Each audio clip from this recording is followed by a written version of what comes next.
avançando para, avançando para a lição da segunda-feira, que tem como título A Vida Anterior de Paulo, nós vamos então encontrar aqui algo bastante interessante que o apóstolo, depois de fazer essa introdução ali no capítulo 3, vamos então agora fazer a leitura, que é justamente a porção que vai dos versos 4 a 6, a parte da segunda-feira, que diz assim: Bem que eu poderia confiar também na carne. Se qualquer outro pensa que pode confiar na carne, eu ainda mais. Circuncidado ao 8º dia, da linhagem de Israel, da tribo de Benjamim, hebreu de hebreus, quanto à lei fariseu, quanto ao zelo perseguidor da igreja, quanto à justiça que há na lei irrepreensível. Olha aqui, irmãos, que o apóstolo Paulo, ele faz essa advertência contra o orgulho das realizações humanas, essa confiança na carne, e ele agora vai desenvolver o assunto um pouco mais nesses versos 4 a 6. A expressão-chave, tanto no final do verso 3 como no início do verso 4, é essa palavra confiança na carne, que aparece 3 vezes. Uma no final do verso 3, 2 vezes no versículo 4. Ele diz: bem que eu poderia confiar também na carne, e se algum outro pensa que pode confiar na carne, seria eu, seria essa pessoa.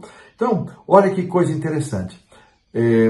Paulo contrasta esta confiança na carne, o símbolo das realizações humanas para a obtenção da salvação. Ele contrasta isso com a confiança em Cristo Jesus, a convicção de que salvação vem de Cristo, pelo que nós podemos nos alegrar e nos gloriar. E Paulo tinha tanta convicção a respeito disso que ele disse: olha, se alguém pudesse se gloriar e apresentar vantagens quanto às questões humanas, seria eu. E ele vai apresentar aqui 7 características da sua antiga forma de viver, da sua antiga compreensão. Vamos acompanhar comigo. Primeiro, circuncidado ao 8º dia. Não bastava estar circuncidado, tinha que ser a circuncisão no rigor daquilo que indicava a lei mosaica. Segundo, da linhagem de Israel, ou seja, ele era da descendência de Jacó, da tribo de Benjamim, hebreu de hebreus. Uma indicação muito provável de que ele era filho de pai e mãe judeus.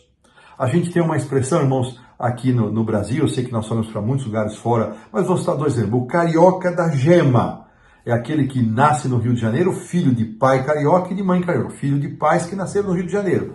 O paulista da gema, mesma coisa, é aquele que nasce na cidade de São Paulo, filhos de pais que nasceram na cidade de São Paulo. Então, hebreu de hebreus tem essa indicação.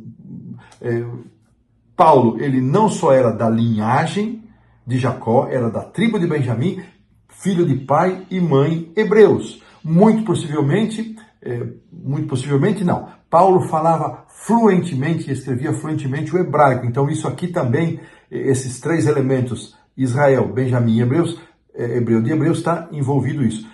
Fariseu, 5ª característica, perseguidor da igreja, quanto ao zelo. E ele termina irrepreensível. Olha que coisa, curiosamente, a circuncisão aparece no primeiro item, abre a lista, enquanto a condição de irrepreensível, ele encerra essa lista. Então, Paulo diz o seguinte: se alguém tivesse que se gloriar, confiar nas suas próprias ações para obter a salvação, eu seria o primeiro deles. Ninguém disputaria comigo essa função. Olha que coisa interessante. No entanto, Paulo vai aproveitar isso, ele está dizendo isso, irmãos, não para se orgulhar, não para se gabar, mas justamente para mostrar que isso não tinha nenhum valor, absolutamente nenhum valor.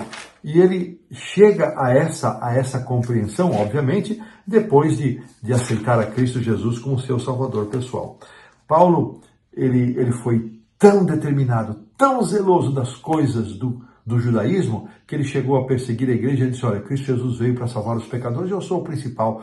Paulo sempre teve uma tristeza no coração por ter perseguido a igreja. Embora ele se considerasse irrepreensível, segundo a justiça baseada nas normas humanas e na conduta humana, Paulo percebeu que a verdadeira exigência da lei era muito mais profunda do que ele imaginava, e que sem Cristo ele estava completamente condenado. Ele faz uma menção a respeito disso no capítulo 3, verso 6. Então, tendo esta compreensão da vida anterior de Paulo, na segunda-feira nós colocamos assim um ponto final na lição da segunda-feira.